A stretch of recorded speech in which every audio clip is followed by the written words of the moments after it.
Old business. Dean's always gonna have an update for us. Okay. I just wanted to mention, we have the Naperville Household Hazardous Waste Facility agreement for you to approve on Thursday. But there's been some things going on with the state trying to impose a cap on that facility, which would have greatly restricted that facility, and it put it in jeopardy on whether or not it was going to stay open or not. So anyway, so the EPA wasn't looking at that site based on how much waste was coming in. They were just deciding that even though Chicago only uses 150,000, they get 250. Naperville uses 530,000, they get 250. So it made absolutely no sense. And they just did agreements with Rockford for 370 and no cap with Slauco, so, which is Lake County. So anyway, so in the fall, we had some negotiations with them, with Naperville, and they backed off last week, and they're not going to do a cap. However, the EPA feels this pressure to try to get all these sites under some kind of fiscal restraint. And the way we could try to maybe do this in the future is to say, look, let's have a dedicated amount of funding to the Household Hazardous Waste Permanent Facility Program. That way we don't have them worrying about, well, the downstate people don't get enough money, so we got to take it from Naperville and shove it back down to central or southern Illinois and arbitrarily decide these things with putting us kind of in limbo. And a lot of our residents, a couple thousand a year, use it. So it's like 2 events for us. It takes 2 events away, which we'd have to spend $50,000, $60,000 a year for that. So $100,000 for the 2 events. So we're saving money by giving them 25 by sending our people to them. So we want that site to stay open so that we can send people this time of year when we have no events.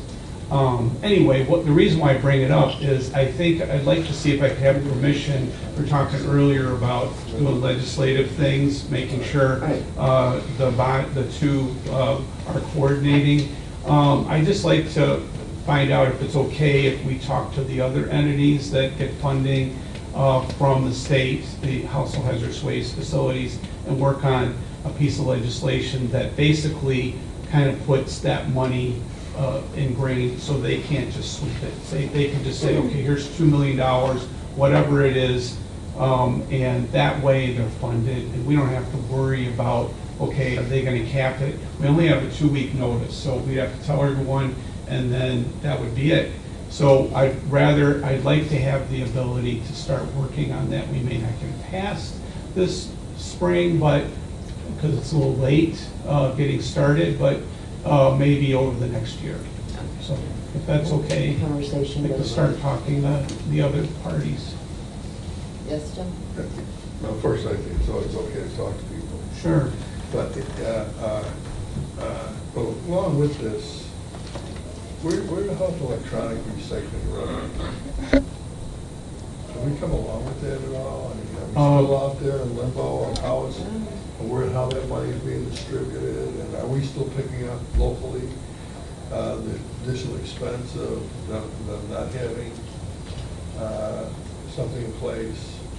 I mean, I think these kind of go hand in hand. That's why I'm bringing it up. I mean, Well, it is a totally different what? type of funding, though. It really This is. is totally Yeah, different funding. the tipping fees for the state, the state does not provide any funding for electronics. Zero, nothing. It all comes from manufacturers. Correct. And those folks are very tough to bargain with. They want it wrapped up in a nice, neat bow for them, so we can send it to one of the facilities that they want. So they've been very strong, and we tried to get it so, and they still cover a good chunk of the electronics that we drop off. However, they don't cover the part of wrapping it up into a bow. That's why we have to hire someone to do that. And in the old days, we didn't have to do that. We could just say, hey, 13 sites, residents, just drop it off over here. That's a done deal then, Dean? Yeah, that's the way it's gonna be for a long time now, unfortunately. So we're moving on.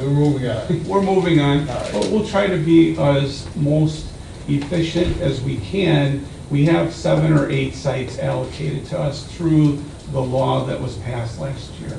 So that's what we'll try to work under. We'll try to make sure we stay within our own kind of cap, so that we don't overspend on that stuff And too. hazardous, household hazardous waste comes from tipping fees? Yeah, that comes from state tipping fees. So they get $2.22 a ton. And they have a surplus of $5 to $6 million that they can use. So there's really no reason why they should be capping these sites. You know, they have 4 or 5 million from What's the Vecchio. reason they present by the cap? I don't know. I think the reason is the only reason I can give you is that they wanted to put the money down the state. They wanted to put it into other areas of the state because the 4 sites are Rockford, Chicago, Naperville, and Lake County. It's all northeast Illinois, kind of. And so they'd like to take some of the money and move it south and west. So let me ask you, probably most of our legislators are not necessarily up to speed on some of these things. Yes. I mean, do we need to bring them up to speed? I guess, Brent is aware of it. Brent's We very just work aware. with the Brent's super- agencies? Sharp. I know on that, all I this. know that. I would agree with you, Jim, that because Naperville wanted to keep this on the lowdown until Right. now. But even the EPA is saying, look, we would not mind, they don't want to lobby for themselves. We would not mind if you helped us here to make sure we didn't have to go through this. Who changed it? Was this within the agency? Was this a legislator who said we need to No, change it wasn't a it? I'm just like the one to see the origin of why they wanted the cap. Somebody's got to benefit from this, from the capping. I'd like to see who they're trying to shift the benefit to. It's a little better. That's what I got think we on need so to, far. I think we need to get a little more information. Yeah, we can dig a little bit further I and know, try to but get What was some, the justification for doing it? to redistribute the funds. So Naperville and the others would not get as much, and it was an arbitrary decision But it for was $250,000, made absolutely no Was sense this done by the whatsoever. governor's office? No, I think it was, done by the- well, it may have been, there may have been some type of direction from the governor originally to the EPA to say, look, we need to manage these different budgets, and this was one of those budgets. For instance, our enforcement program, we would like to get more money for that, but they're not gonna allocate it I right guess what I'm now. trying to get down to here was this done by like an executive order? Is this on the executive Mm-mm, branch or I is this didn't on the see. legislative No. branch? Is there actually legislation to change this? No, that's what I'm asking. I'm asking if we could start working so that in the EPA, where they get So the funded, EPA, the EPA, I want to know who made the decision. We're not the only county that's going through it's this within stuff. the EPA, but I can't tell Why do you you always- the why do you always exact come person in? that gave that direct order And to they- say they- you must impact these guys. Well, then it's on the executive side, if they have the ability Yes, just to change how funding is done, that's what I'm asking. yes. Because if it's on the executive branch, then we need to talk to the executive branch and maybe put a little. Well, I'll just give you an Yeah. example. The city of Chicago gets X amount of money because it's in state law. They get it regardless. The EPA has zero say over it whatsoever. That's what I'm talking about, is the household hazardous waste facilities in Illinois. There's a budget, it's fixed, you know where it's going, it's in state law, the EPA can't mess with it. Nobody can arbitrarily say one day, well, you're gonna get 250, but even though you don't use 250, and you're gonna get 250 even though you use 530, it's gonna be allocated based on, and they agree too, at that meeting, that the amount of waste is the determining factor now. It isn't 250, no matter if you use it or not. They made some, in my opinion, some rash decisions by trying to decide that everyone's gonna get the same, but now, I think they've rethought that concept, and I think they're trying to do some budgetary management, but they're not making, it doesn't make a lot of common sense, and I think they've backed off. I guess on my that. point is here, Suzanne, is that, if you're gonna pursue legislation that basically is going to say how the executive branch is going to to distribute funding, or they're gonna redo the appropriations to make it more specific on how they're to be used during time. You know, that's a tough road to go down. I Right. mean, I'm just saying that it may not be the best avenue. I mean, maybe more negotiated, I think. Well, we can work on both sides of it, I'm you know, just saying. if you want. It's Both definitely ways. worth a reach out to Brent and. Yeah, well, I already did talk to You did him talk to him on about this. Thursday Okay, afternoon, yeah, good. about it, and so he's well aware of it, and he said, you know, I'd be happy if that's okay with the committee to Is there start working others on this. going, Yeah, well, there that's has to good. be others going through this, That's what correct? the better Yeah. approach is. yeah. Right, there has to be other, I mean, other counties, other municipalities, that's, You'd have to ask Brendan to read the tea leaves for you, which way, but I do believe that the only way you're gonna absolutely know 100% is if it's in the law, because they don't have a choice then. So otherwise, it's arbitrary. They're gonna decide, well, we don't have enough money. Well, how do you decide? You got $5 million in surplus. You don't make any sense. and I think a crystal That doesn't ball make works any better than sense. tea leaves, by the way. Yeah, well, whatever, but if it's okay, I'll start the discussion. Half a dozen or It's nothing. good, it's a good method as any. so. Right, exactly. Yeah, That's Springfield for you. but I'll work on it as long as you're okay with it, and I'll get back to you on what I'm finding out, if that's okay Right. with you. All right, thanks. Thank you, Appreciate thank the you. chance to- Absolutely.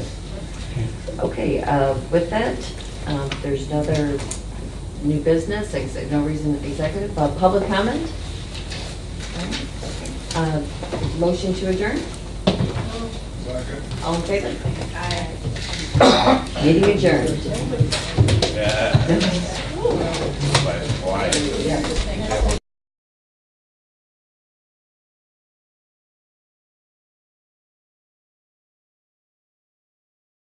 Today, for the February 13th Legislative and Policy Committee, we'll call to order. Roll call, please. Chumanello. Harris. Politis. Markham. Moran. Ogalla.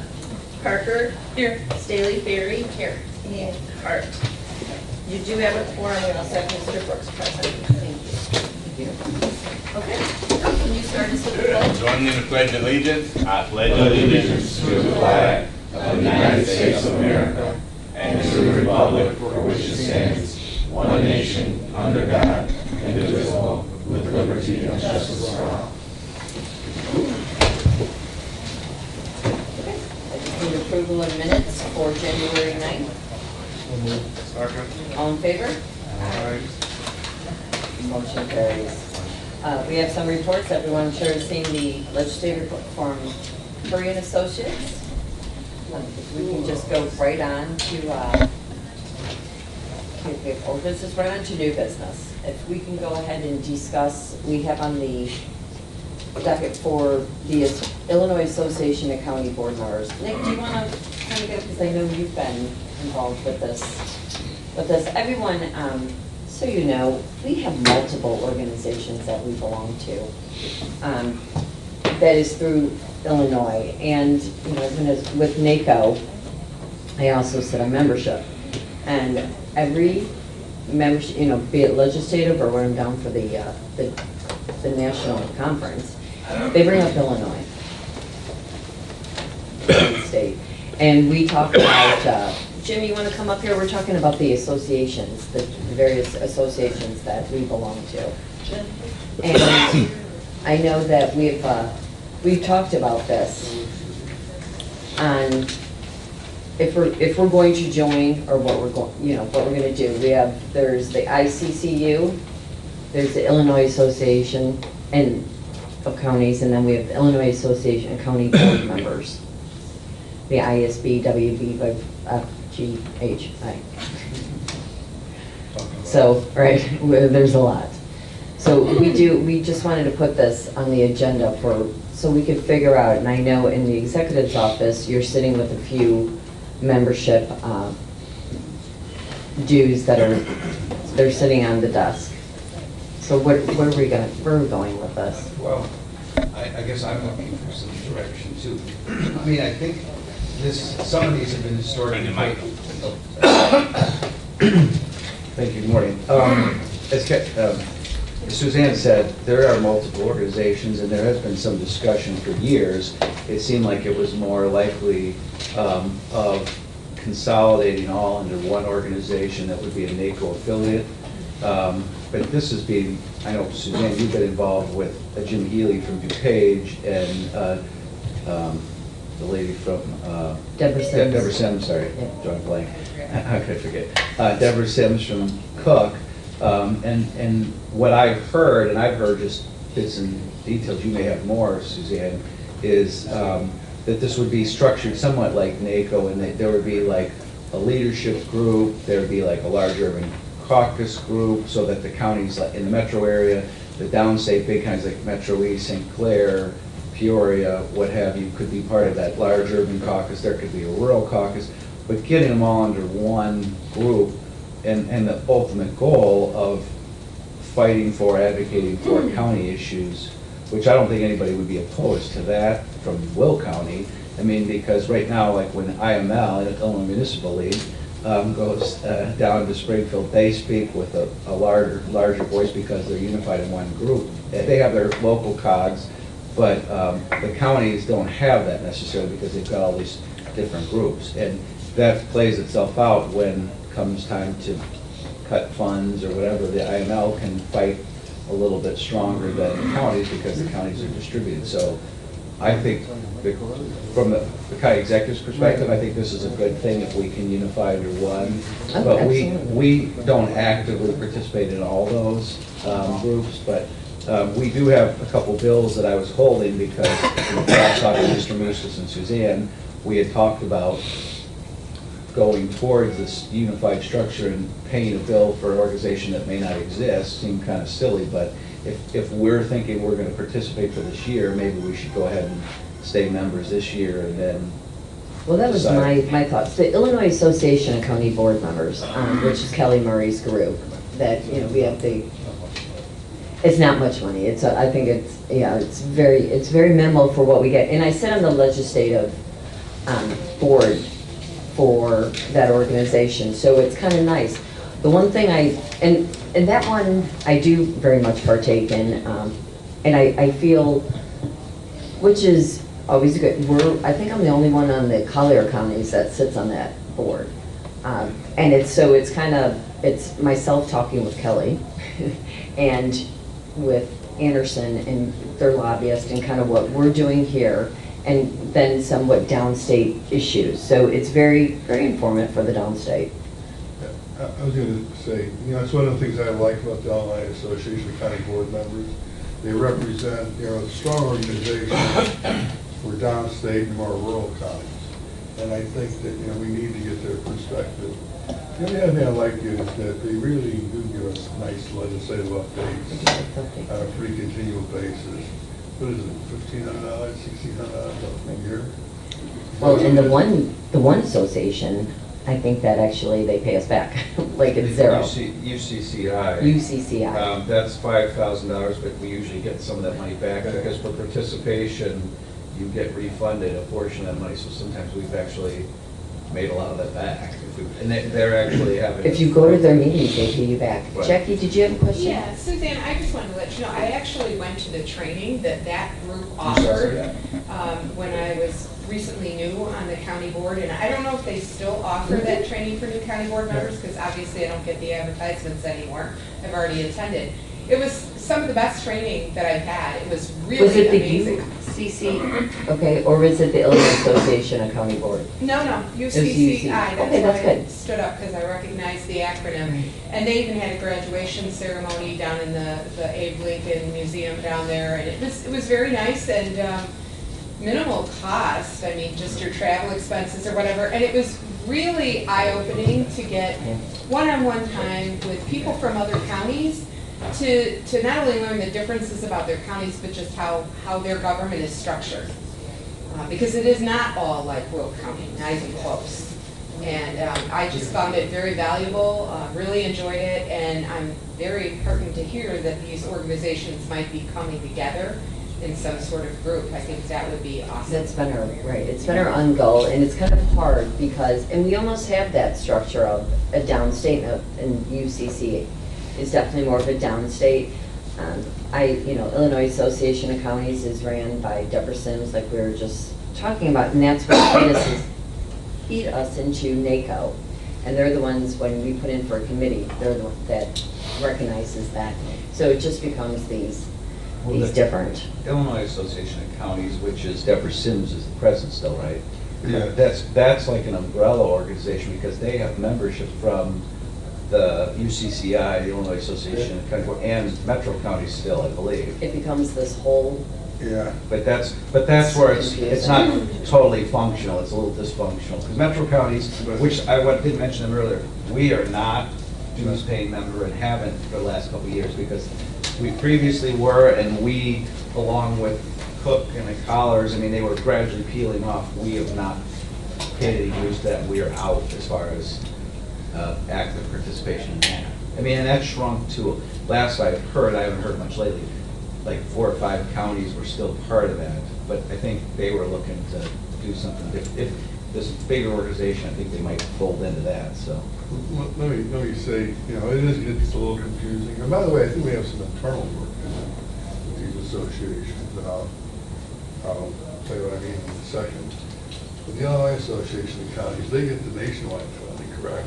correct, they're the ones that have the So dollars. they have a pretty decent revenue stream, even though Cook County is the majority of that, because they're, We don't pay ICA. so the Illinois, they all play a little different role, I think. I think it's a little wishful thinking that they're all gonna collapse into one. Yeah. Hopefully they'll. I agree with you. You I guys agree.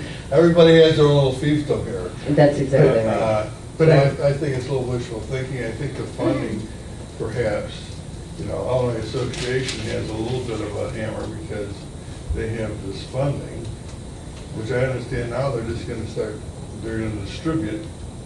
Is that correct? Well, And I if they think about collapse. that's really- 95% of it goes to Cook County because they Right. are the It was, largest nationwide. It it was, Lake the and last I DuPage. heard, it's like 800,000 of that million plus was Cook's money. And I think either Lake or DuPage, Will had a very small Well, number. that's good, So- we did not We didn't participate, participate and now we're for a back while. in, we But- actually, But for the other board members, that's, if you participate nationwide, they give a rebate to the county associations to help fund. That's their big supporters of NACO. Right. But that has been an ongoing discussion, Jim, and I know you and Suzanne are aware of that they were trying to get that money distributed just because it's being held hostage basically by this organization. And I think they were trying to get it distributed back just to go to like charity. It wasn't even going to go to like the county per se. So- they were gonna put it towards their Forest Reserve Foundation and then their, and I think the hospital. And then start again, and then But the one of go the, zero, ground zero, and then Yeah. start a new Well, organization. I can talk just a second about our own internal, I think sometimes difficulties, sometimes conflicts, and then who represents us at these associations? Is it the county board or is it the county executive? Now, there can be both. I mean, I'm not, but I will say that the concern I have when the county executive represents us is he is not a legislative policy person. He can bring it back, but he cannot take a position for a legislative position for this county board. He can take one for himself. But I think that sometimes people get this impression, because I've had these calls, are you guys supporting this? I go, I don't know what you're talking about. Well, you're supporting it, the executive also, you're supporting it. I go, we haven't even heard of it. And I don't think we'll be supporting it. Maybe he supports it, we don't. We need to coordinate our own efforts, so we're on the same page. Well, we're a lot more and And powerful it's not and a matter of strong who's sitting there, it's a matter that we have a unified position. Right. when we work And that- together. And that we're not getting calls of, that the executive Walsh is taking a position for us, or we're Jim- taking a position for executive Walsh. well, and You Jim, I've been asking for an internal meeting for this Yeah. for a number of months for that reason, but I will tell you, the county executive has never said he spoke for the county board. There have been, and I was very sensitive to this, people made the mistake of putting Will County or Will County Board, Yeah. and I Well, that's read them the riot act because I said, we don't speak for the board. If we're gonna do something with the board, as we've done with our federal agenda, we have a joint effort. Our state agenda does not have a joint effort. It's a county board product. So we've been very sensitive to that, and I've drilled the people who are doing it, but the county executive does have the prerogative and maintains that he can take position himself. He just has to be clear that it's, but the problem is, we all know. People misinterpret it. Right, I I'm not understand, saying- and he makes the effort to Because try to no be one clear. understands our form of government. Right, People misinterpret. but there is another county executive being elected in Champaign County this Right. fall. So they'll have maybe- the same confusion. So they'll have the same, well, we're gonna form the county executives of Illinois, 2 members. Well, my point is, So they do my point is we need to coordinate our efforts. But there has. Make sure that we're on Right. the same And page. Dean's even kind Well, of got caught up what- in that before. But I'm not part of those discussions, or is Larry. All of them, we've sat with the county-wide, I don't know what to call it, because I don't want to start a Right. match here, but it's the county-wide elected officials. So Dan Cronin, Aaron Lawler is not elected countywide currently, he may at some point, but Yeah. Aaron is the only exception. Tony Preckwinkle, Dan Cronin, Chris Lausen, Jack Franks, they're all elected countywide. They meet on a periodic basis up in Chicago. They had a presentation by Jim Healy and Deborah about this, and that's when I came back and said, do you guys know about this? Because we should be talking about this. Because Will County should have a position on this. But what I heard in concept, and it wasn't all fleshed out, was this organization, however robust, if it's not all 102 counties, maybe it's the majority, that there could be a place for those countywide officials to be a caucus, but then there's a relationship with the county board members who serve on the large urban caucus group or on a rural caucus group, or, because one of the ideas, I think, Jim, you remember this, you're probably one of the few people, 10 years ago probably, there was discussion when I think Bob Schillerstone was still the chairman of DuPage maybe, of having a Collar County group Correct. that had a lobbyist and just focused on Collar County issues, because our issues, Lake DuPage, Will, McHenry, and Kane, and sometimes Cook more so now, are all in alignment. And when we're fighting at the federal level or at the state level, we should and try to be on the same I page. thought that's what Metro Counties Well, it was was supposed to be. But- And then they got but it real grew greedy into and went something- downstate. It grew into something But- that was but- Metro County. But Metro counties had good intentions. I think some of it was more a staffing issue at some point. Mhm. And communication, and people, once they started going downhill, people didn't want to turn it around.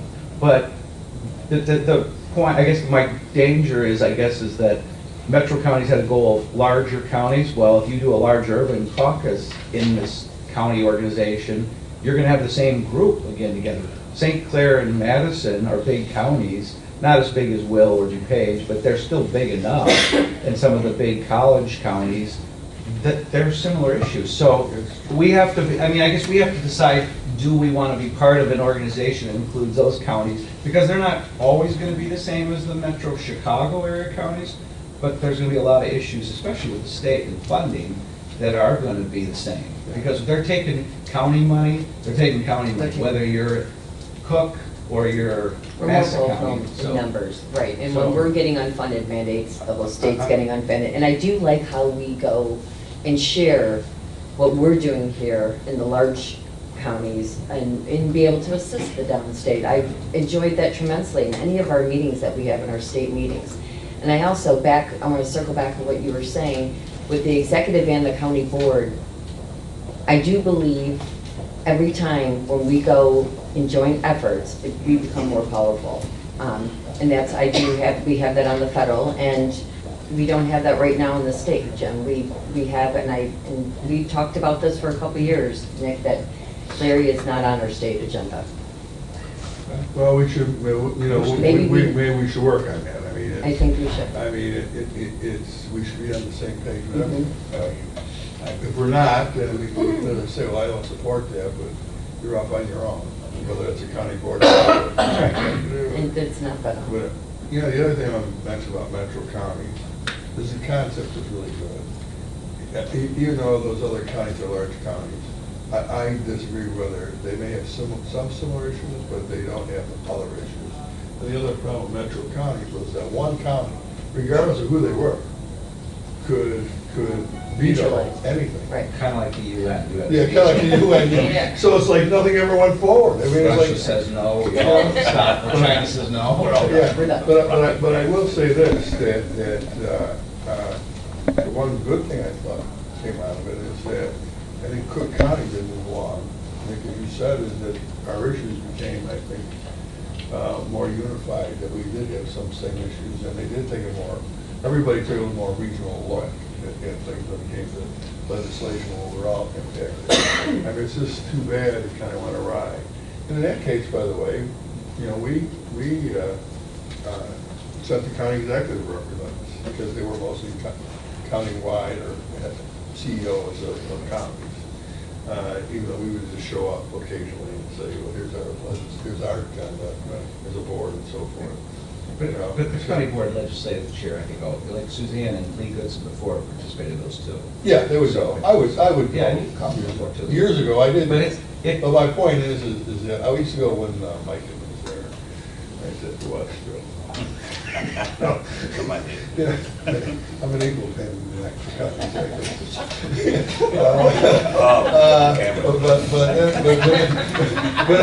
you don't need to comment. Cameras. All I want to say was it's an equal opportunity. It doesn't matter. The point is, it's just too bad that hasn't worked out for whatever reason. And Nick, I agree with you, it's up to staff. I just think there's a lot of potential with, I mean, leaders change. I mean, Toni Preckwinkle is, I think, a lot more aggressive in working with the counties, and she's somewhat separated herself from Chicago, but it's funny because Chicago now has re-engaged quite a bit more on this whole economic development concept because it's a regional effort. I mean, we may not get it, but the Amazon 2 chase kind of showed people that if 50,000 jobs come to the region, it's not going to be one county or one city that's going to benefit. Everybody would benefit. So that's a focus, and there's still lots of work to be done, but that's an example, I think. So with her there, and I think the people in the other counties, there is a willingness to cooperate. And Aaron Lawler, for example, at a recent meeting was saying, we know Will is impacted by the freight stuff because of our freight study and whatever, and he said, we know that our success is partially balanced on your success. So they get it. And Finally, they're getting it. Right. We've been that's. But there's been different leaders in a lot of those counties that didn't get it, or didn't. It was more about them than the region. Well, and this circles back to NACO. If some of our members here that haven't been belong, when we go to NACO, and we're down, we go as a state, and it's an amazing feeling. We have the Collier County, we have Cook County. That say what you may, Chicago, whatever They carry a lot of weight. We're really powerful at these meetings, having our friends next door with us. We win the trophy for attendance. though. And we get the attendance. The breakfast, we win the trophy for attendance. Because we do, we participate, and it's amazing feeling, and we do get things, and we are able to take these conversations and come back. That's right. We have more. So Well, there let me say was, this, when I was having some difficulties in some of my positions in NACO years ago, I went to John Stroger, President Stroger, and said, let me talk to him, and change that equation. well, we were having these issues with Nationwide, and what Nationwide did for us is something they would have only have done with a, Chicago and LA and New York, but they did it for us here in Will County because of Chicago. Let me say about the first meeting that President Frederick went to Metro counties, show you how much she's about. She basically said, maybe not these exact words, but I don't care about Cook County, I don't care about the residents. And over time, she's really embraced a much more regional and understands, the success of Will County also, the success of Cook County. So she's really, I think, has come along, a long way. She's been really good. Cook County could go, you know what, forget the rest of you, we're gonna take these dollars that we're getting from our retirement, from our memberships and everything that of Nationwide and forget, but she does want to spread that wealth, so it's been a good good partnership. So with that, I think we can keep this dialogue going. My feeling on this, I think, until we know what's going on and we see the future, I think we should keep with these memberships, but that's just my opinion. I would say not only should we keep with these memberships, we should be as active as we can. And I'm going to be. Especially these state associations, so we can go to meetings, they're not that far away, you know, like Illinois Association for County Board Members, a lot of associations like Bloomington. You know, it can be a day trip or an overnight trip. Hotel rooms in Bloomington are really inexpensive, you know. There's one on the So 27th. it gives us the opportunity to participate in a low cost, all in all. So I think we should continue it. But I also think, getting back to the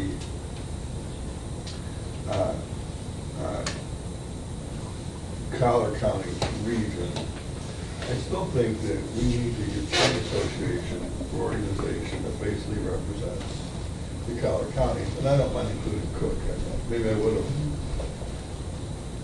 some time back, but I do think they have a different understanding. And that other economic, what's the name of that, isn't it? The Chicago Regional Growth Corporation. Yeah, I think that has also helped us come together. Now, county executive pretty much attends that occasionally. I go when county executive invites me, they ask me to attend. But I think that's also given us a new perspective Right. I mean, there's a lot of of cooperation. South Cook and Eastern Will County, there's things going on, and transportation-wise and economic development, so I think there's a good example. Yeah. Hey, Nick, can you repeat the one, the United one? It's United Counties Council of Illinois, so UCCI, and then there's Metro Counties, and then Illinois County Board Members Association, because Right. Kelly Murray's group. Right, and we did, so we have paid, are we good on both of those on the membership, the Illinois Association of County Board Members, Kelly's group? Or do we need to have, Well, I would say this, I think we should continue. They give us nice legislative updates, I think. oh, and I talk to Kelly all the time, and she's been wonderful with our And I legislation, think they've really been good about. our initiatives. What about if I could ask Jim, because you did a lot representing, there's two black associations, NACO and the States, and you've gone to some of Oh, we theirs. went, Yeah, we that went was great. through, it's, They met Jim. it's the Association of County, Black County Board. Right, right, I've attended those. right. I know that. And, in that case, I will tell you, I was definitely one of them. Okay. But, you know, it's where I'm from, you know. But I know That would be a little Denise probably real had more outside. involvement than I did. But what I hear, Jim, is a lot of, particularly when we at NACO, and Denise and I go into their room, we hear a lot of repeat of, you know, what's on the national. Well, that's true. You know, a lot of these, what I call, I would call a little more special interest groups that come off, like NACO. They may repeat a lot of things, but let me say this, though, there is still some very particular focuses that, when I was the Illinois Association of County Board Black members, they're focused on some issues that the bigger group would not be. And I think it's worthwhile, especially for people like me, you know. I mean, it's like, yeah, I want to know, what is the problems? How can we help? How can we incorporate it in a more national? So I think they're worthwhile. And I try to think we attend should when I have can. more participation. I know we pay dues for them, we get the bill Well, every year. I Denise goes every year. I know Denise goes. She goes every year. Yes, Herb, you- I've been one time. I mean, you can. We went. We went when it was in Chicago, so we didn't have to travel far, and they were so appreciative. It was a great conference. Good dancers, they get on the floor. Yeah. No, they Good- still talk you about know, my dancing. I'm sure they do. Yeah, yeah. Is that a good or I've bad seen thing? it there. I don't know if that's a good or bad thing. Why don't you just leave it there? Okay. But there are some other Yeah. special groups. I mean, I will tell you that probably somebody should attend the Hispanic groups also. Same thing, they have some specific issues, and we certainly have a large enough Hispanic population. Oh, absolutely. That we should maybe be more aware of some issues. You know, so. So we do, anybody wants to join those associated groups, I think they'd see that, let us know. I don't know if county executive attends any of the special interest or special interests, or, you know, so. Nick, do you feel you got a direction on what to do with? I mean, we'll go ahead and pay the UCCI. I have a bill for that. I don't know that I have one currently for the Kelly Murray's group. Do you have Kelly's? But I mean, I don't know, maybe I came to the board, I don't know. Do we have a bill, did we pay for Kelly's already? That was already taken care of? Okay. Okay, so we've got UCCI. This is the one that reimburses if we attend the meeting, so. we'll get Okay, that. so I'm going to the reception, Right. so did we get? I think We'll so. make sure that make sure something attends. Yes. Illinois Association, last week I talked to Melissa about it, so. And DuPage is still, I might attend that. on the 27th, the reception, that's what I was asking when I called you last week, that it came out and Senator McGuire was inquiring, and then Brent brought it to my attention. And then I sent it over and I asked, did you say you and Larry could possibly? We're go? probably gonna go. You're gonna go there before the too? Governmentally lobby day, so there's a meeting, I think in the afternoon, if we make it down, we'll go to that, but then there's a reception, and then lobby day's the 28th for the Will County Government League, so. So you go down. So we're gonna go the 27th. I didn't see the. Same thing, I think coordinating who's attending what is also helpful. Right. Yeah, I was gonna go on my own that 27th. Because I don't have a burning desire to go to things that I don't necessarily need to be here until somebody's there. Well, and that's when I had reached out and asked if Larry and Nick were going to that. When you get older, there's no place like home. Right?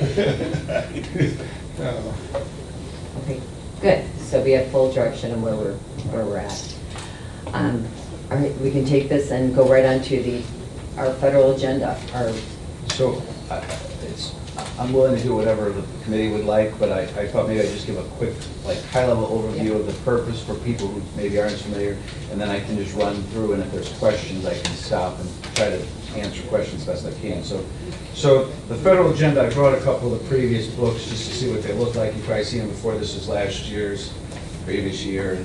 And so we have, this is an annual effort. We go to Washington. Some years we take bigger groups, some years we take smaller groups. Sometimes we've made multiple trips tied in with NACO and other specific issues, but it's an educational tool, it's an advocacy tool for us.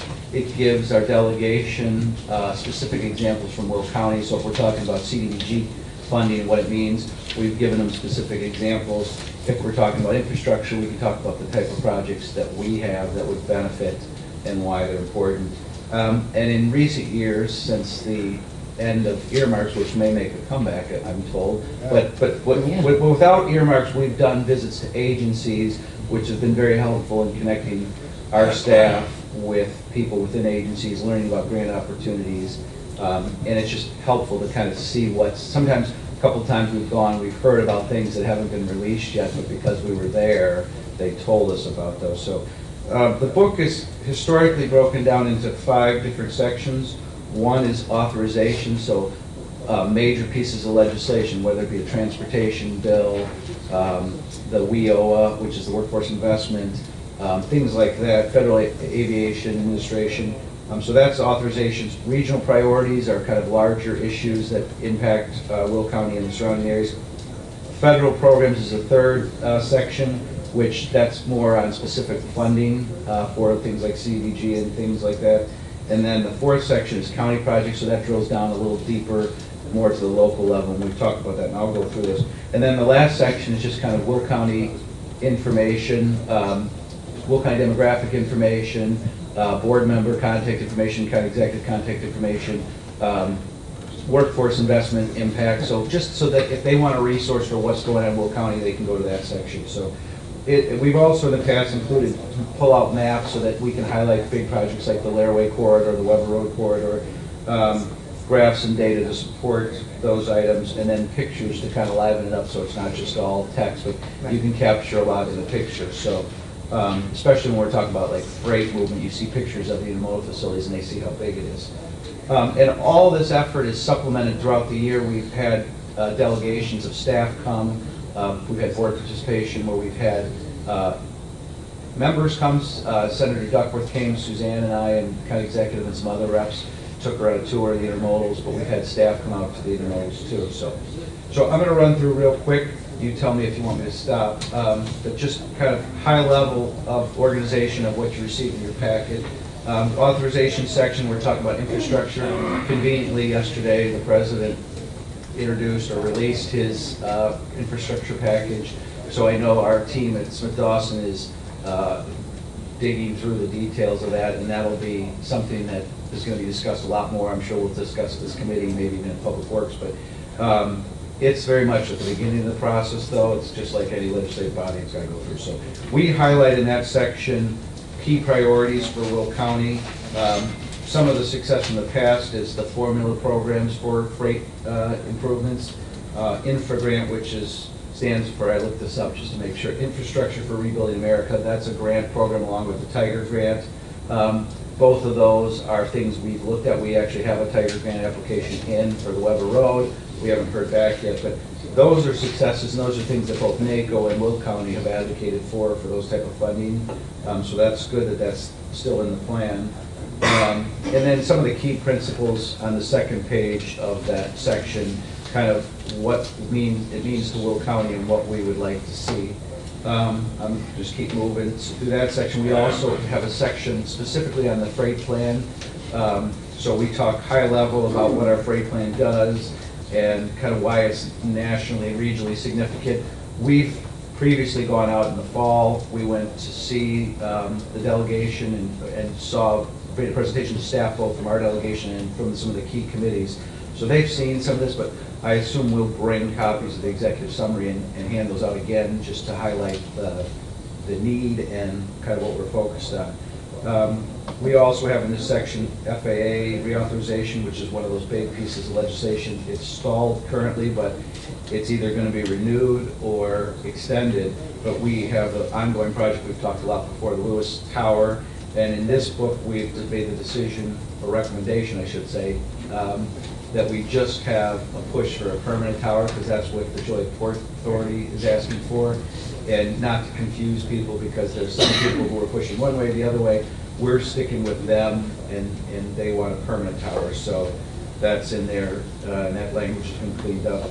There's information, a small section on tax reform and its impact on municipal bonds, which is something Will County has advocated for, obviously, because of our capital program.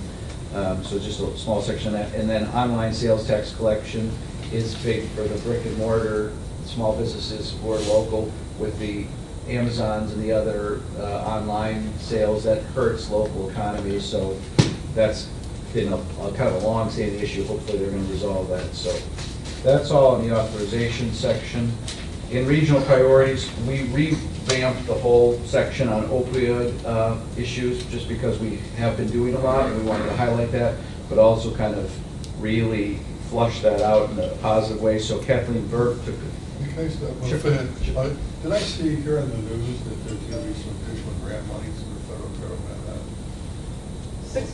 $6 billion are going to be allocated. I don't know if that's additional, but that's more than we have right now. I'm just wondering, is there something should we change, is there anything we should change, acknowledging that grant money is going to be available, or we look at the formula of the grant, application, the formula for the grant? They're block grants, and so they come through the state. And so SAMHSA, we work, that's what I'm funded under. So I'm closely working with Maria Rooney.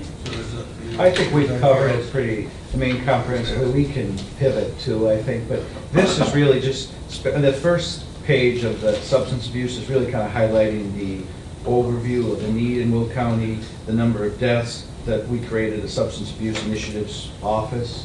One person, Kathleen Burke, but she's a superstar. But then we also put in a section about the problem-solving courts, formerly known as the drug courts, which I think was important because they are doing a lot of good work also. And that demonstrates, and I think we can talk about this, it's a collaborative approach on all fronts, from the state's attorney, the health department, the county executive, county board, the courts, all of them are working together, local partners, the police agencies. So we kind of break that down. We talk about some of the money that's federal and state money that comes from the feds, SAMHSA down to the Department of Human Services. That's where Kathleen's just said she's funded. There's the 21st Century Cures Act, which is some of that funding's coming through. So we run through all these things, the Safe Passage Program, which we've talked a number of times here. That's with the local police departments funneling people into recovery and treatment programs. We mentioned the Will County Green, which is our prescription take-back, which is another piece of the effort. And then we worked with the Health Department, Community Health Center, on some language about staffing. That's a serious need, and on, I guess it's the third page of that section. We talk about the ratio of clients or patients to physicians and specialists. It's way out of whack. We need a lot more. So there's some national programs, the National Health Service Corps, which is a way to help get more people into that field, because behavioral health, we all know, is a shortage. So, and then treatment needs is really a big component. We talked about it at Judy's committee. That's something we got to keep pushing for, and that's where some of that hopefully federal money can work its way down. Last year, I believe, it was last year, we went to Health and Human Services and met with the SAMHSA people, and that opened up a really good line of communication. The positive thing there was when they were saying you should do this, we said we're already doing that. They should do this, we're already doing that. So they were impressed by all the things we were doing, and we've had communication since then on that. So, but it's really highlighting our current situation and where we think funding should continue to flow to address the education, the harm reduction, and the treatment pieces. So, how much ahead of the curve we were? You told us there's a problem. Right. Unfortunately, we're still fighting the battles because we're still seeing the death tolls go up. So, can I just ask, these new round of funding, these block grants, it's already been funded for sure? Oh. You know? No, that was proposed by the president, said $6 billion, it's now in legislative That's why I action. think maybe we should mention that we're supportive of Of the $6 billion. the $6 billion going forward. Does that go back to the legislature? Yeah, the legislative then bill. That the president's got It was in the budget, right? That's how. so it's got to be an appropriation. Yeah. I mean, we talked throughout this, Jim, about, like, when we're talking about specific efforts, saying it is essentially these funds to flow to Illinois, we'll kind of do these grant programs. We talk about continued funding to allow for treatment. I mean, so I think we're talking It's high covered level. enough? Well, I mean, I think like even with this, going back to the infrastructure, we have some broad language. And I was thinking last night as I'm reading through some of the president's proposal, do we need to change? But I think it's a legislative process that's going to take a long time, so it's going to continue to evolve. So I think when we go to Washington in April, we'll have the current debate, and we'll probably be submitting letters between now and then on certain pieces. So I think we can tailor our message to where they're at in the process. Can I guess, Suzanne, I haven't looked at it, I'm sure I can do online. Do we have the NACO's legislative initiatives? Do we have that onto our, Well, we do, not- they do have their legislative, yes, I was actually looking at I it. think we should, for the committee, we should distribute the NACO initiatives. I also think that we can, if we're in general support of NACO, a page just saying, we're also supportive of the NACO legislative initiatives. Don't have to go into any detail, but is that if there's something we're not in agreement with, to hear the NACO legislative initiatives that we're supporting. And just leave it as a page, no discussion.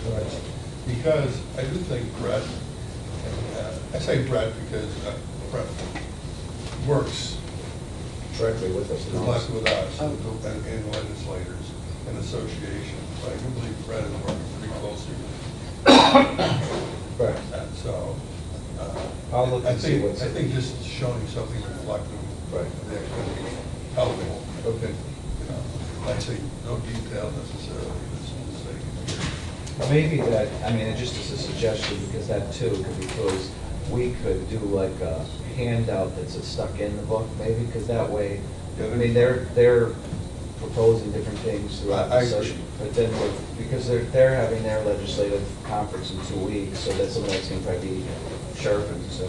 Yeah. So I'm going to keep going just so we get through this. So the Community Health Center, we have a section there, again, highlighting what they're doing and the needs. Then there's some some smaller items that are not less important, but probably not where I could talk as much about. Cell tower siting, ag exports, as we've talked a lot about in the past. I mean, that is a big component of our freight. Some of that is in, I guess, I don't say in jeopardy, but the numbers are going up and down because of trade deals and stuff. So I'm not an expert on that, but I just know that that's something that's ongoing. And there is an ag bill coming, a rewrite, so that's going to be something probably over the next couple of years, I bet. Waters of the United States, Brett updated this just to reflect we had taken a position against some of the things that were proposed. So, and that's a NACO issue there too. So moving into the next section, this is federal programs that kind of impact. Again, some of these are things that you've seen before, and we'll continue to put in there. They're not necessarily moving rapidly, but we still, as a principle, of keeping them in there. Emergency management, performance grant program, there's a port security grant program, hazardous materials emergency preparedness grant program. All these are things that support our first responders, support our EMA, so we keep those in there. We've had this in and out a few times, but UASI, which is Urban Area Security Initiative, this is basically Homeland Security money. At some point in the future, maybe we'll get to a critical point where we can influence this, but this is the Homeland Security money that they use the entire region to justify Homeland Security money. Unfortunately, a lot of that goes to Chicago and to the state, and they distribute it to Chicago and the state, and not so much to the collar counties. At one point, we thought the extreme case of proposing doing our own UASI with the collar counties, but that's probably not realistic. So we continue to harp on this. But when we met with, this was probably 6 years ago, we met with FEMA, and they told us Illinois and Chicagoland is kind of unique in that other areas around the country do share the money a little more. So, but the only way to do it is through legislation. So we leave it in there because it's a fight for the future. So we have a section on community development. Justice. Yeah, right. Community development block grants, just kind of some of the impact and why it's important. The Home Investment Partnership Program, also important. And then Workforce Investment Program. This is not that it's less important, but WIA was reauthorized after about 10 years of working on it to become WIOA.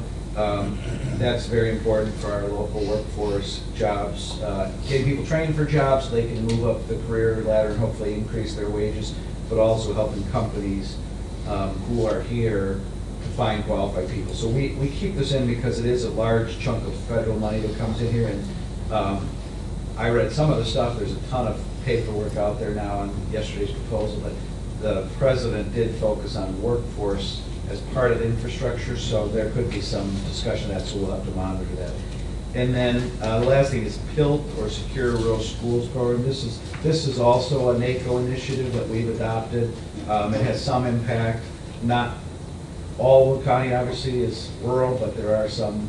This is for federal land, so like the Medeowin and some of the other properties, we get some funding if this stays in place. So that's important. So the next section is county projects, and this is where we highlight some of our county big projects. So the first one's Interstate 55 on Weber Road.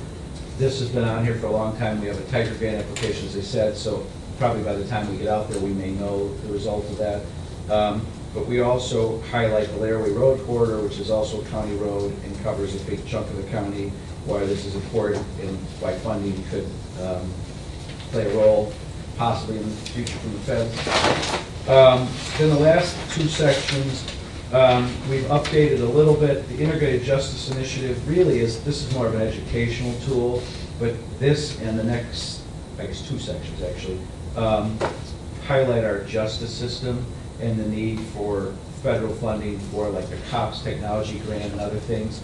As many of you know, we've had this Integrated Justice Committee which has been meeting, which just getting all these partners around the table is a good thing, but we've been winding our way to the point where we can release an RFP for a case management system for the state's attorney, public defender, and potentially the probation department. So that's about ready to go.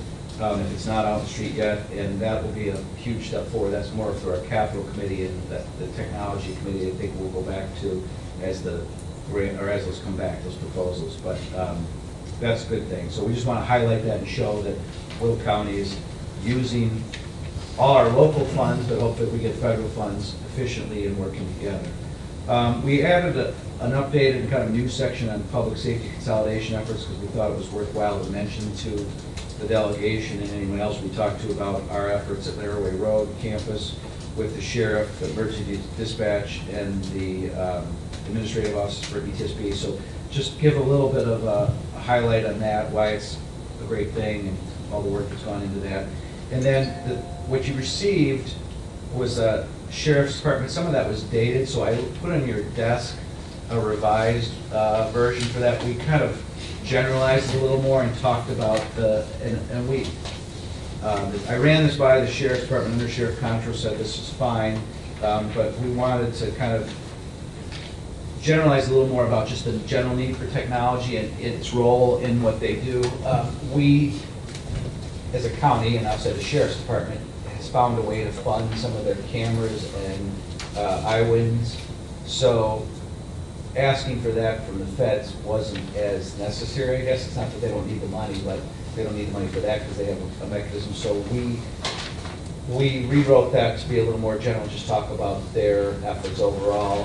And really, this is from the street, the data collection that goes into what I was talking about, integrated justice, goes into the court system, goes into the jail, goes back up to probation. That information flow is important, so that's why this technology has been important. And probably now, like 10 years ago, we got a earmark for iWinds. I think we bought quite a few. We had like $1 million of iWinds and things like that. But those have a life cycle that cycle through, and so that's kind of a perpetual ask for funding, whether it be through local sources or federal sources. But the COPS program, which we get a grant every year, which is small, that's the primary funding source, both for formula grants and competitive grants. So we've put in competitive grants before for COPS funding, and that is, we wanted to say to the feds, this is still important because we don't have the ability to fund everything we need.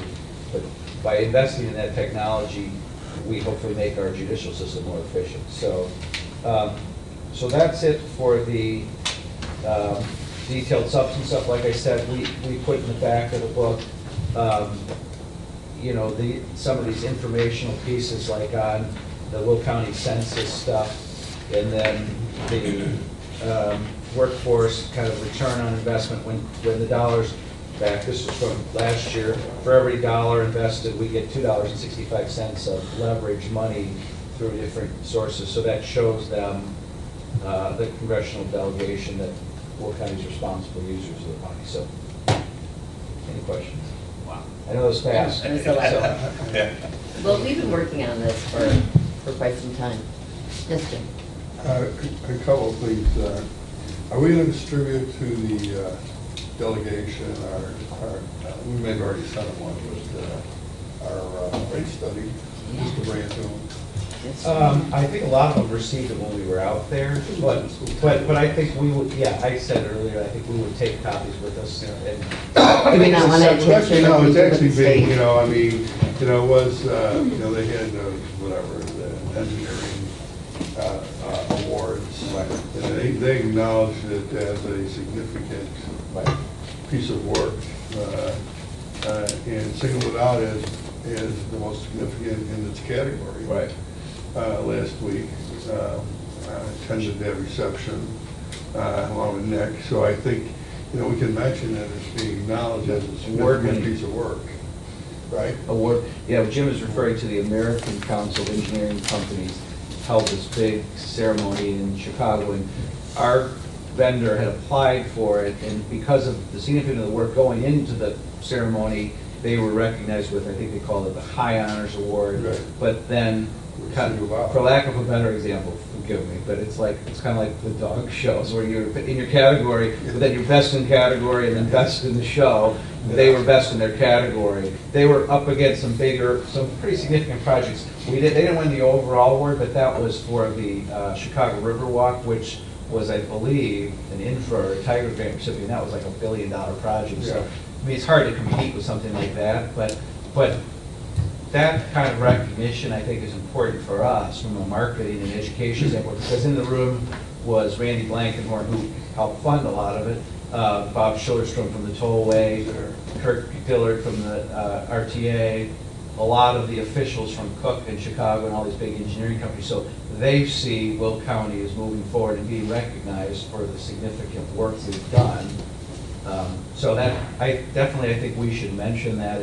And I think we had talked the other night, Speaker Moose just talked about having that group come, and they're going to have a duplicate of the award presented to the county at a board meeting and recognized, because it is significant and it highlights the work and why it's so important. So, Judy, did you have? Yeah, I just wanted to say that I think it's very good that we did the freight study, that they've achieved this award, that's great.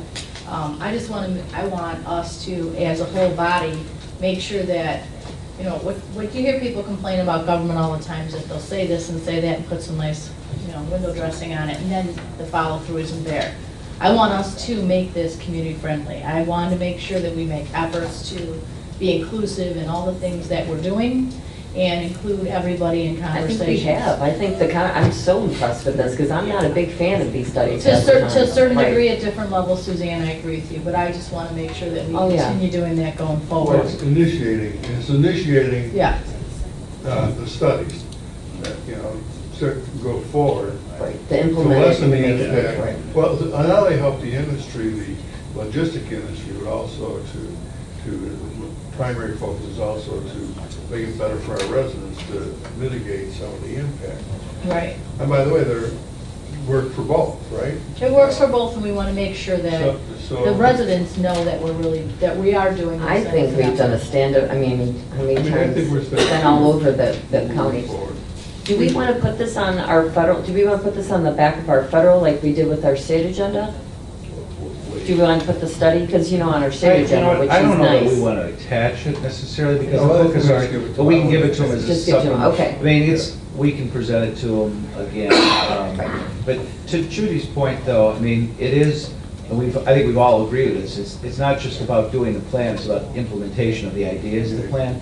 And I know last night, John Grueling was presenting with some of the board members, I think, maybe at Crest Hill. Annette, But- weren't you at that? Yeah.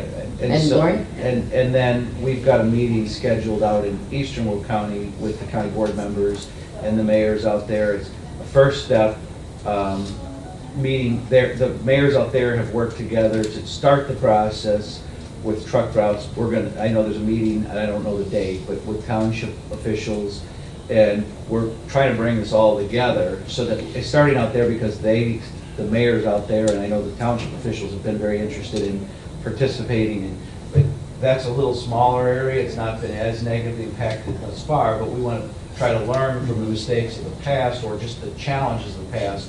And so that's one of the things I know the board has talked about, is prioritizing truck routing, overweight permits, which they've taken action this month too, but the implementation is the key. Doing a study and then not implementing it doesn't really do much. I mean, I think this is, Nick says, I think signage, truck routing, permitting, those are, I think, things we can implement sooner. And with the discussion we've had, I know Reagan, Jeff Reynolds, and myself, and others have participated in, is as we go through this process, we're going to sharpen our focus on which projects need to be included in the list, what gaps in the system need to be improved, and that could bubble up into future federal agendas or ask of the feds. Because when we're talking about truck routing, if we say, okay, we're going to go here, here, here, and now we've got a gap to get it to the highway, we're going to need to prioritize that, so. And I'm like, wait, Dean, where are you going? I thought he was going to report. Yeah, but I don't want to meeting at 10:15, so. I don't want to leapfrog, but I didn't want to do that. So, we'll be visiting Washington probably, what, April.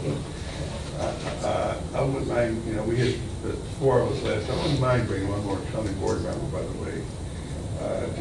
I ran you too much, didn't I? Well, I'm thinking, it was a whirlwind of a day, I can say that, you know. But I can keep up.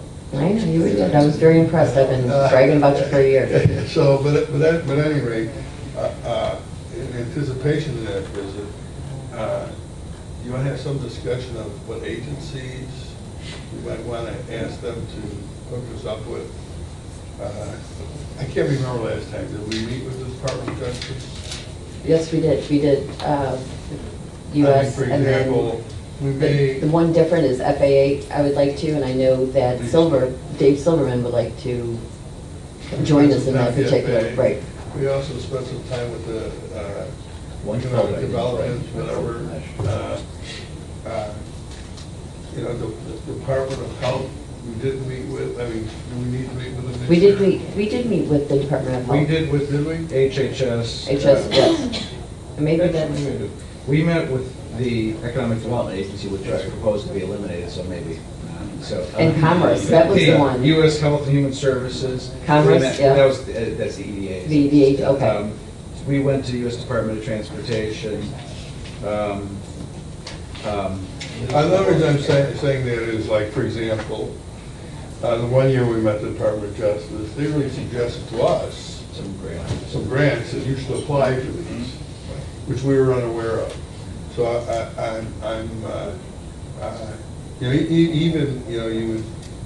sometimes you might even get these grants for opioid problems. The Department of Justice may deal more with enforcement, but there could be something out there for them we're unaware of. I'm just using that as an example. So, we look at the opioid, there is two components. There is an enforcement component, and of course there's a treatment component. And we tend to focus on the treatment component, but we should also keep in mind that enforcement can help reduce perhaps some addictions. So just by making it less available on the streets or whatever, I just going to throw it out because I really don't know what they do to help, but I know there's an enforcement part of it. So maybe we can get some additional information. You may want to bounce some of this off Brett, because I think it's important on who we visit. And I don't necessarily want to see us just going back to the same agencies year after year, but even though some are certainly worth repeating. Right. So but we can have a, maybe we should give some thought to that too. I think DOJ could make sense, some component of the Federal Highway Administration, just because as infrastructure plays out this spring, how that impacts getting more information for Will County and the region. FAA, I think, makes sense. We might also want to, we haven't done it recently, but go back to the Department of Agriculture because of the farm, and because of, we've talked about exports and trade missions and things, reverse trade missions. I mean, that's something NACO is, I know some of the board members are on the International Economic Development Group. I'm vice chair of that, right. So that may be something well, I'll talk to Brett and see what other ideas he has, and we can. And I want to point out, our last visit, I won't let these guys take the elevators. We're taking the steps. Taking the steps, So the city didn't say, we're taking the steps. smacked up in training. So the one issue that I just, hopefully I'm not going to get in trouble, but the one issue we don't have in the book, but we're going to do it, treat it as a one-off, is any efforts with waste management. That's going to be a separate. That's going to be separate. Yeah. I think that's a whole separate discussion. Right, so I just want to. It should not be part of That's our not part of the overall agenda. federal agenda. But it should be mentioned. Right, it's something that we're working on, and we have a call. Absolutely.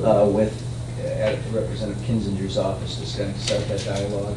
Yeah, So, if we had the time, maybe to just, I would actually just wait. Right. Period. I mean, I think it's a whole different issue that needs its own focus. You don't want to. it's not going to move quickly, so that's why we're not putting, the decision was made, or recommendation was made not to include it in the book, but we can have offline conversations and kind of see where it's going to go. Because some of that is tied also with other. We need to test the waters on that movement too. Well, there's been discussions with some of the environmental groups about what they would like to, I mean, this is not the same issue, but kind of, it ends up being tied in because of Nadeo and areas around Manhattan Arsenal Road as far as future land preservation and stream bank preservation, things like that. So we've had lots of discussions, and from our office's perspective, we tell people, that's no easy ask. I mean, to get land transferred, like land that the Army has, I mean, the Army doesn't just give up land unless they get something big in return. I mean, and years ago, former Congresswoman Halverson had to fight like heck with Tom Clark, who was in Durbin's office, to get an easement for a rail line to go through there. And I think CenterPoint ended up paying a big amount of money for that land to get, to access the facility. But some of that, in case anyone contacts board members, that land is not being built on around Manhattan Arsenal, and it probably won't be anytime soon. So the status quo is not hurting anybody, but I know there's been a push by Open Lands and Sierra Club and others, and we've had ongoing conversations with them about desires for trying to get land long-term preserved, but with our waste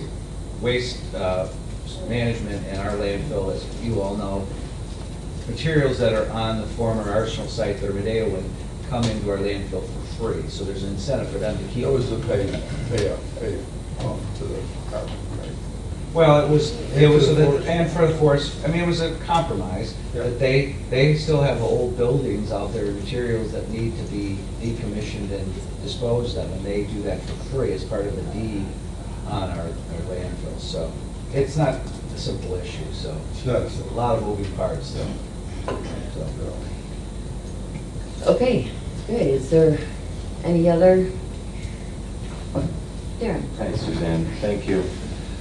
I just wanted to throw this out there, and early on, we started talking a little bit about air control towers and things like that to try to attract some of the larger corporations to Will County. And one of the things that I heard from certain members of the board is that it's difficult to get corporations to put their bases here in Will County because we don't have an airport that has an air control tower for these CEOs to fly in and out. Is that, I didn't see anything regarding that on this federal legislation. That was Is the it something Lewis. there? It's on there. Under Lewis Air. Under the Lewis. Oh, okay, that's what, all right. The permanent tower that we. Matter of fact, Nick mentioned it and shifted a little bit because we were focusing on the remote.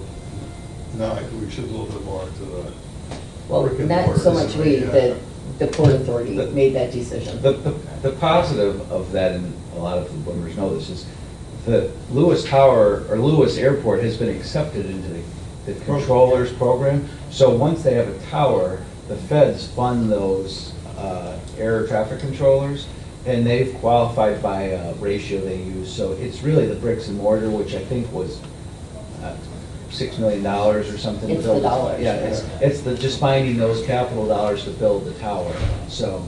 And that's going to be a discussion, hopefully, with the county Right. down the road. Right.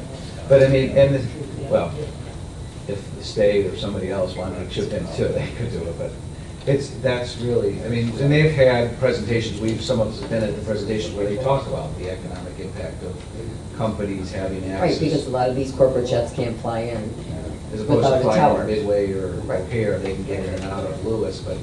And you look at the stats. And if you look at the stats of the amount of flights that come into Lewis, it's amazing. And where these other smaller airports have the tower, we do not.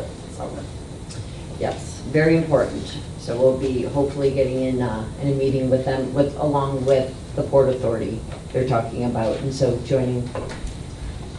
No, I was in support of it, and it seems like logical idea, but I just missed it when he was explaining that. A lot of information. Lewis Airport, according to the FAA, is one of the top airports that are out. Correct. I mean, has it just become a matter of funding? It's funding for